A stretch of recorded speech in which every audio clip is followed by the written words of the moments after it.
Vamos con información del momento. Está hablando a esta hora el ministro de Justicia, Jaime Gajardo, quien se está refiriendo al ingreso del primer reo común al penal de Punta Peuco. Escuchemos qué es lo que está señalando a esta hora. Tomar las medidas que correspondan en razón de la gravedad de los casos que se han denunciado.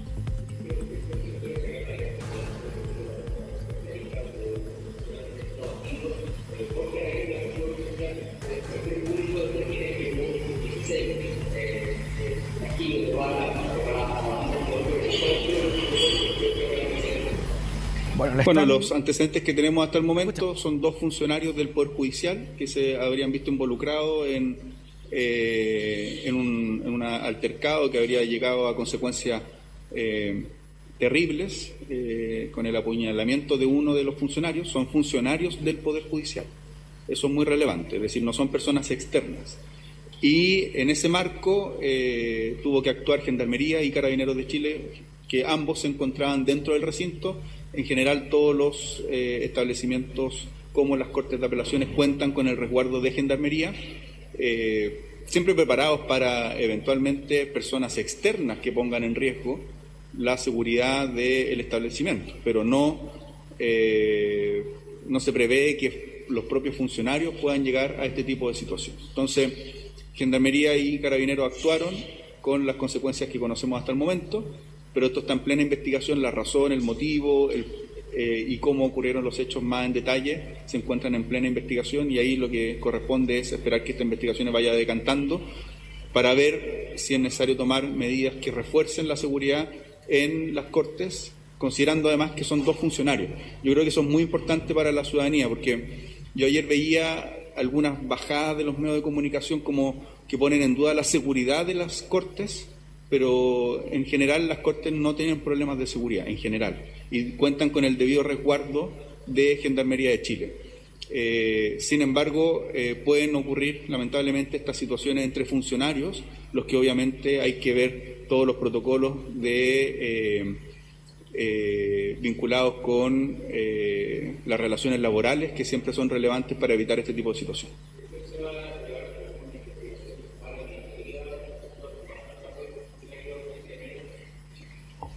Situación inusual, nunca antes vista de estas características, a lo menos en los últimos 30 años.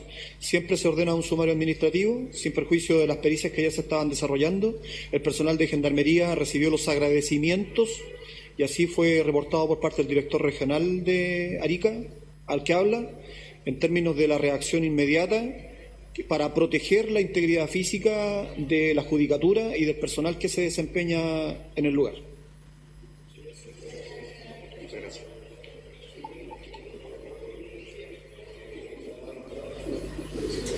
Bien, esta es información de esta mañana, información ya confirmada. Entonces, información también genera sorpresa, puesto que se había anunciado claramente la reconversión del penal de Punta Peuco, que pasaría a llamarse ahora la cárcel de Tiltil, un recinto común o un recinto carcelario común, y que iba a comenzar a operar de esta manera, bajo este estándar, desde el año 2026. Se daba por extendido desde enero del año 2026, sin embargo, ya ha sido confirmado por parte de la propia autoridad. El ministro de Justicia, Jaime Gajardo, ha confirmado entonces que ha ingresado ya el primer reo común a dependencias del ex penal de Punta Peuco, hoy en la cárcel de Tiltil. Se trata de un hombre de 75 años, que es la información que se ha conocido hasta ahora. Él ha sido condenado o está cumpliendo una condena por un delito de violación a una menor de 14 años y fue condenado en el año 2012 a una pena de 15 años de cárcel. Estos son los antecedentes que se están conociendo a esta hora. Se conoce también su identidad. Se trata de Clemente Espinosa, información que rescata a esta hora el diario La Tercera, donde indican de este condenado de nacionalidad chilena de 75 años, que no tiene, al menos de acuerdo a la información, según fuentes que saben del caso, el reo tiene bajo compromiso delictual y, de acuerdo a registros de Gendarmería, mantendría buena conducta. Hasta antes del traslado Espinosa estaba cumpliendo su sentencia en el Centro de Detención Preventiva Santiago Sur, conocido como la expenitenciaría.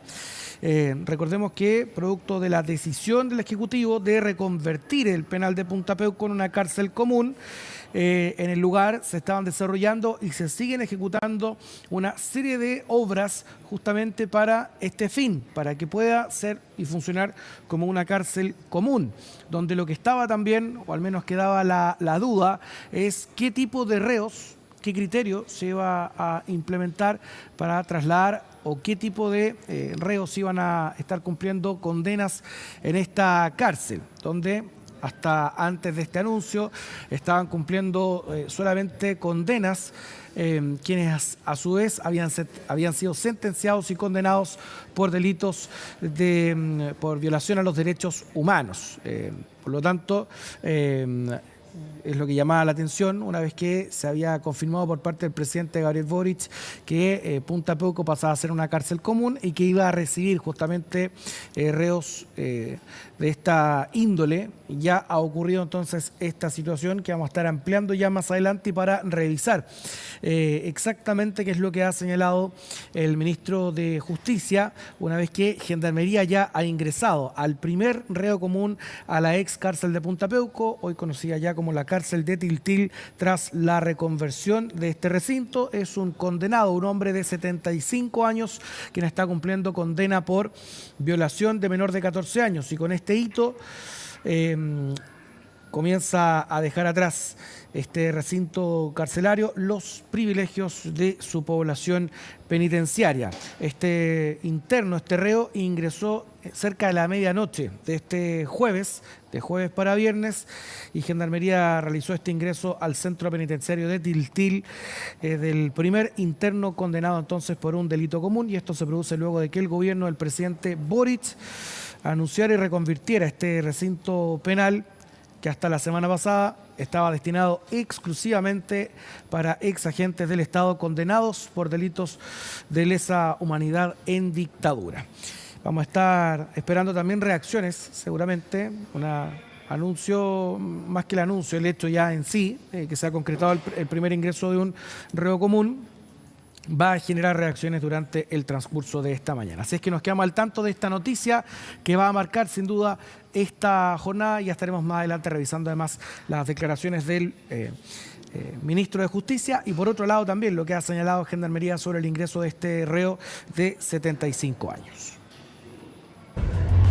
Y en el marco de una nueva jornada de formalización del caso de la arista bielorrusa, apareció un nuevo ministro de la Corte Suprema que está vinculado con este caso a través de un reportaje de un medio digital que se llama Reportea y que muestra al ministro de la tercera sala de la Corte Suprema, Diego Sínpertigue, quien viajó en un crucero por Europa junto a uno de los imputados, el abogado de la empresa Movitec, Eduardo Lagos, y esto justo 2 días después de que el mismo ministro fallara a favor de la empresa que por orden de la Corte Suprema recibió 17.000 millones de pesos por parte de Codelco.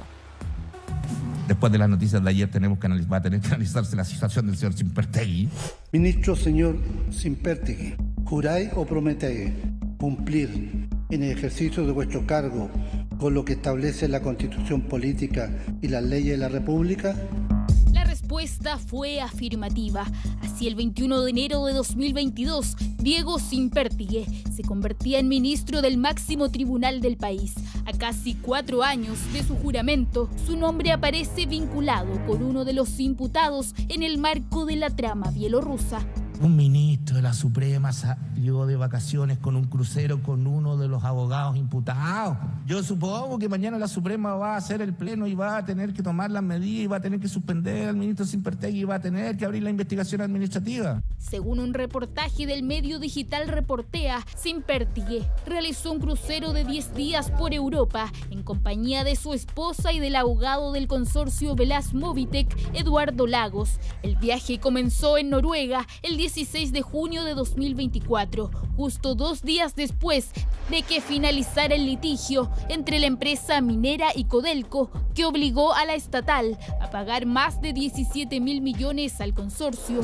Sínpertigue votó 2 veces a favor del pago y nunca habría informado a la Corte de su cercana relación con Eduardo Lagos. Nosotros no le puedo referir lo que nuestras conversaciones con nuestro representado. Ese hecho no está en la formalización y son circunstancias de orden periodístico, actualmente no de orden jurídico. Férrea postura ante la prensa de los abogados defensores que en esta 6ª jornada de audiencia de formalización debieron enfrentar alusiones de los querellantes respecto a las implicancias de este viaje. El Ministerio Público, nuevamente emplazado este jueves por el tribunal por la dinámica de las diligencias, señaló que hasta la publicación del reportaje, dichos antecedentes eran desconocidos, pero podrían significar una nueva arista en la investigación. Hasta el día de hoy le digo que el fiscal nacional es quien tiene que decidir el destino de esa causa, si corresponde a mi conocimiento por tratarse de hechos que están en el mismo contexto o no. El Colegio de Abogados de Chile instó a la Corte Suprema a abrir un cuaderno de remoción contra el ministro Sínpertigue para determinar si el viaje y los fallos asociados constituyen una irregularidad que comprometa su labor en el máximo tribunal, tal como se hizo anteriormente con Ángela Vivanco. Vamos a ingresar una denuncia para que la Fiscalía investigue a fondo y esperamos que la Corte Suprema abra de inmediato un cuaderno de remoción.